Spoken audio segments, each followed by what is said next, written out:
ایودھیا کے اندر اسلامی آثار میں سے کیا انبیاء علیہم الصلاۃ والسلام کے مزارات بھی موجود ہیں؟ یہ ایک سوال ہے جو آج کل سوشل میڈیا پہ گردش کر رہا ہے۔ اس کا جواب یہ ہے کہ ایودھیا کے اندر اسلامی آثار میں ہمارے سامنے صرف بابری مسجد دکھائی جاتی ہے، لیکن حقیقت یہ ہے کہ اجودھیا کہہ لیے یا ایودھیا یہ ایک بہت قدیم بستی ہے اور بہت سی قوموں کی تاریخ اس بستی سے وابستہ رہی ہے۔ اس لیے یہ کہنا کہ صرف بابری مسجد ہی یہاں کے اسلامی آثار میں سے ہے، ایسا نہیں ہے۔ اس کے علاوہ بھی اور بہت سی تاریخی مساجد یہاں پر موجود ہیں اور تاریخی آثار، تاریخی اماکن یہاں پر موجود ہیں۔ رہی بات انبیاء علیہم الصلاۃ والسلام کے مزارات کی،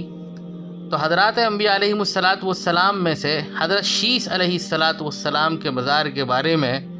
یہ کہا جاتا ہے کہ وہ یہاں پر موجود ہے، لیکن بات یہ ہے کہ حضرت شیث علیہ الصلاۃ والسلام کے مزار کے بارے میں اور بھی بہت سے قرائن یہ بتاتے ہیں کہ وہ مزار ان کا یہاں نہیں ہے بلکہ بالابک میں ہے، اور کسی نے کہیں اور بھی کہا ہے، سرندیپ وغیرہ میں بھی کہا ہے، کسی نے کسی اور جگہ بھی کہا ہے۔ بہت سے حضرات ہیں انہوں نے یہ ثابت کرنے کی کوشش کی ہے کہ شیث علیہ الصلاۃ والسلام کا مزار ایودھیا کے اندر موجود ہے، اور وہاں پر کوئی ایک پہاڑ ہے، اس پہاڑ کے دامن میں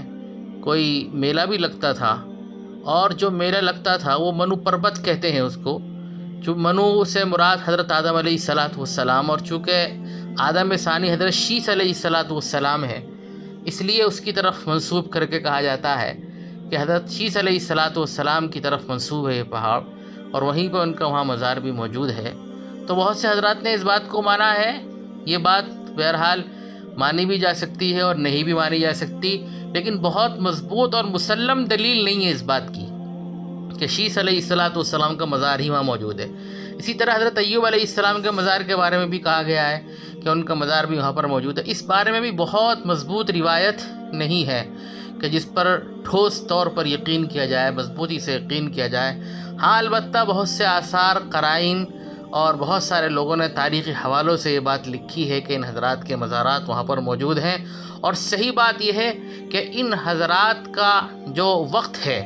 یعنی زمانے کے اعتبار سے جب یہ حضرات مبعوث ہوئے ہیں دنیا میں، تو وہ وقت ہے کہ جب کہ تاریخ وغیرہ کو لکھنے لکھانے کوئی رواج بھی نہیں تھا، اس وقت کی تاریخیں ملتی نہیں ہیں، اس لیے یقینی طور پر نہیں کہا جا سکتا اس بات کو۔ البتہ ہاں، دیگر اماکن اور دیگر آثار ایودھیا کے اندر بہت سی مساجد موجود ہیں جو بہرحال اب تقریباً ختم ہوتی جا رہی ہیں، ان کا سلسلہ بھی اب ختم ہوتا چلا جا رہا ہے۔ اور یہ بات تو ہے کہ جو ایک دفعہ مسجد ہوتی ہے قیامت تک مسجد ہی رہتی ہے، جیسے کہ مثال کے طور پر بابری مسجد جہاں تھی قیامت تک وہ مسجد ہی رہے گی۔ تو اسی طریقے سے اماکن آثار اگرچہ ختم ہو، لیکن اگر وہ مساجد ہیں تو قیامت تک اسی طرح سے مساجد ہی رہیں گی۔